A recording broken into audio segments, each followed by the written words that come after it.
como que é, né, trazer essas pautas, né, lidar com esses desafios em um lugar, né, em Ouro Preto, que é um lugar marcado por esse passado, né, colonial, por esse processo, né, genocida mesmo.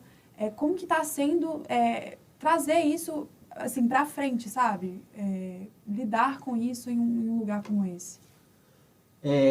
Bom, o movimento que a gente tem feito não é um movimento de agora, né? A gente para esses povos indígenas nesse tempo, né, que você falou, no final de 2021 e tal. Mas o movimento que a gente fez, ele iniciou ali no início dos anos 2000. Então, tem um pouco mais de 20 anos que a gente está. Então, a gente pode falar que esse movimento indígena da nossa região é um movimento, já é um movimento de mais de 20 anos aí. Mas é porque a gente está nadando contra o processo da colonização. A colônia acabou, né? A gente não está mais na colônia. Mas a colonização é um processo muito bem feito, muito bem articulado. Tanto é que deu muito certo. E pensar todo o povo, todo o grupo que andava fora desse processo da colonização, tem um momento de apagamento histórico, né? Tanto de quilombos, a quantidade de quilombos que existem e de quilombos que são de fato reconhecidos, é muito pouco os que existem para os que são reconhecidos de fato. É muito pouco isso. Falar de população indígena de nós, né? E entender que tem vários outros povos também, né? Além de nós burungues, que estão ocupando esse território, que vieram para cá e estão ocupando, e está tudo bem. Então, assim, é nadar contra um rio forte, uma correnteza forte. Então, assim, o que a gente faz é isso, né? Antigamente, a gente estava ali no processo onde que, quando a gente falava, ninguém dava valor. E aí foi um movimento onde que as pessoas, né, a gente, enquanto ali, movimento indígena, a gente começou a adentrar dentro da universidade. E aí a gente começou a trazer essa discussão e a gente começou a ser ouvido, né, nesse processo. Então, assim, é difícil, né? Não é fácil, porque as pessoas ainda divulgam a figura do indígena que não existe, né, que é aquela figura lá do indígena de Iracema. Divulgam a figura do indígena que mora na casinha de palha, morando no meio do mato, que fala o português errado, nem querer beber água, coisas do tipo, sabe? E não é assim, né? Isso não é o indígena de verdade. E tem gente que fala, o indígena está acabando. Talvez esse aí, romantizado, está acabando, e a gente quer que ele acabe mesmo, né? É isso que a gente quer que ele acabe e mostra o que é ser um indígena de verdade. Então, assim, a gente está indo na contramão de um processo de colonização, num processo muito bem articulado, muito bem feito, que foi a nível de Brasil, mas a gente está aqui, né, falando não.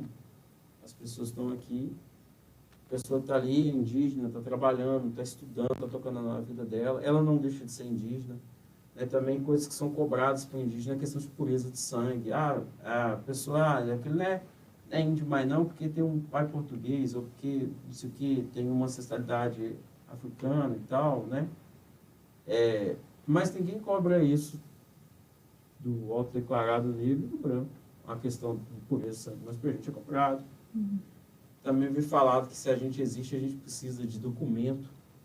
Eu preciso de dossiê, de documentos, que isso é racismo, né? Você cobrar isso. Você tem documento como se eu precisasse de uma carteirinha de índio.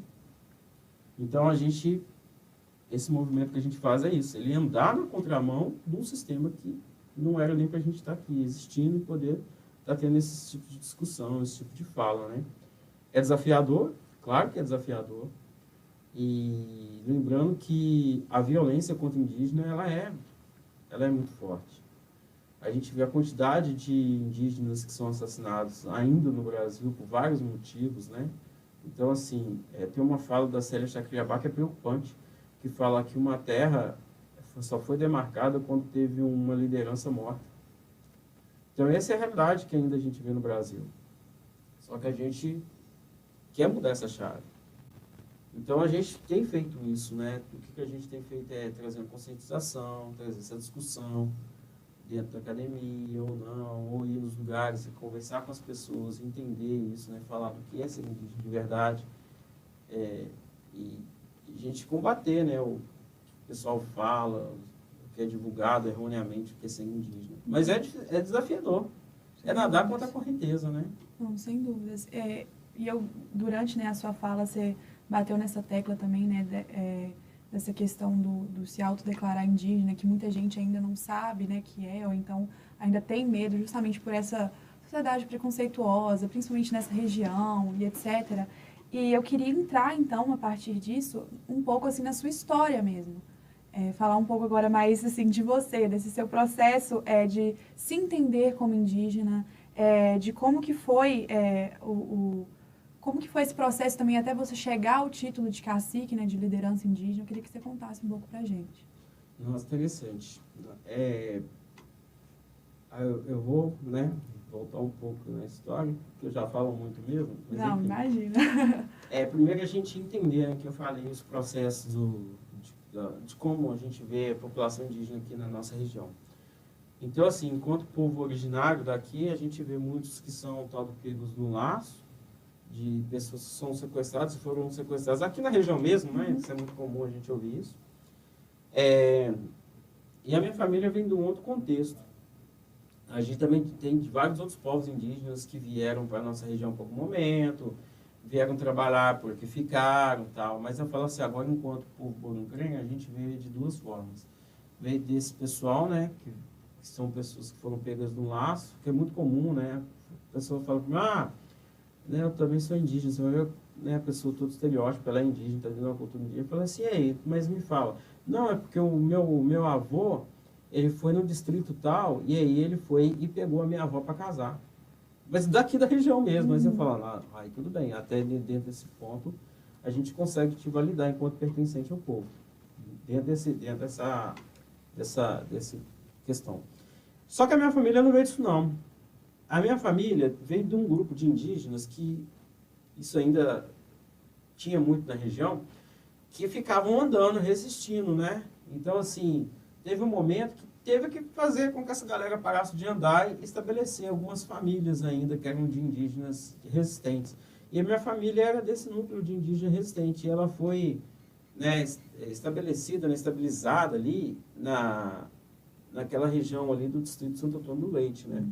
São regiões onde que a gente vai ver mais essa questão, mais indígenas, não que na sede não tenha, mas a gente vê mais indígenas assim, são de distritos e os distritos mais longe das sedes, tanto de Ouro Preto, Mariana, Itaberita, enfim, as cidades que compreendem a nossa região.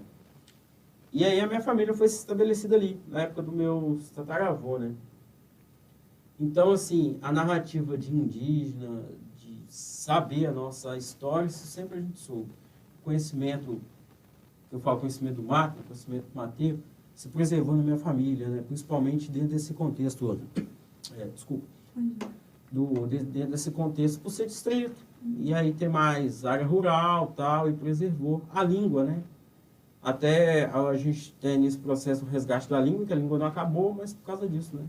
Não é que a gente falava português e falava língua. Foi obrigado as pessoas a aprenderem português. Então, a língua mesclou com o português. O que a gente fez foi separar as palavras da língua e falar só elas. E aí a gente tem feito esse resgate. Bom, enfim. E com isso a gente já tinha essa cultura, já sabia disso, esse conhecimento mateiro, todo esse entendimento. Está dentro dessa cosmogonia indígena. E aí, em um certo momento, a minha família, né, meu pai, na época, arrumou um serviço lá em BH. E aí, né, meu pai e minha mãe, casados, tal. Eu era criança, né, eu tenho duas irmãs mais novas, então a gente acompanha o pai. E chegou lá em BH, que foi um choque de cultura. A princípio, a gente entendia que a gente, como se fosse gente da roça, mas depois se viu que não, que a gente tinha que fazer parte de uma cultura.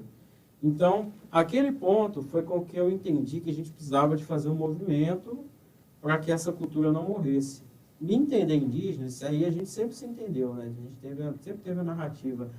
Que nós aqui é comum a pessoa falar que na região é descendente de índio, né? Que é uma forma da pessoa se entender indígena. Nós é descendente de índio, nós é botocudo, né? Isso aí sempre teve. Então, depois a minha ideia foi justamente disso. É que eu comecei a notar que nesse momento, entendendo que a gente fazia parte de um pensamento diferente do que eu via na cidade, e todo fim de semana a gente estava aqui, né, porque minha avó estava viva, ela era um fator que unia a família. Eu comecei a notar que os pessoal mais velho estavam morrendo. E aí a gente precisava de fazer alguma coisa, porque como a gente vem de uma cultura oral, quando o mais velho morre, a gente fecha um livro, e um livro que você não consegue abrir ele mais. Morreu, acabou. Então, o que a gente precisava fazer? Precisava de aprender essas histórias, né, para a gente poder não deixar aquilo morrer. E esse foi um processo de me afirmar, né, indígena, da luta, veio disso, né, por causa principalmente desse choque de cultura e de ver, né. Então, eu vi e fiz o que eu vi que tinha que ser feito, que foi tentar juntar essas informações, juntar as pessoas, para a gente não deixar esses saberes morrerem. E me tornar liderança foi assim, em um momento eu descobri que a gente estava considerado povo extinto. Teve um evento no distrito de Amarantina que foi para falar de povos indígenas. E aí chamaram indígenas de outros territórios, porque existia uma narrativa de não ter indígenas aqui, né? Eu falei, mas como que pode, né? Ninguém foi na casa das pessoas, vocês simplesmente falaram que não existe mais, né? E aí foi um movimento que a gente fez, um movimento, né? Organização. Foi uma organização que eu falo política sem partido, né? Política na ideia de juntar pessoas para a gente ter essa afirmação. E aí a gente começou a fazer aquele movimento e as pessoas viram e falaram assim, velho, já que você está encabeçando, você começou isso, você fez tudo, então a gente está te elegendo como cacique. Pô, mas não tem nem segunda opção, não. O povo te elegeu, assim, me elegeu, tem 7 anos isso. E eu falei assim, já que é assim, então eu vou assumir isso. E assumi e a gente tem lutado desde então.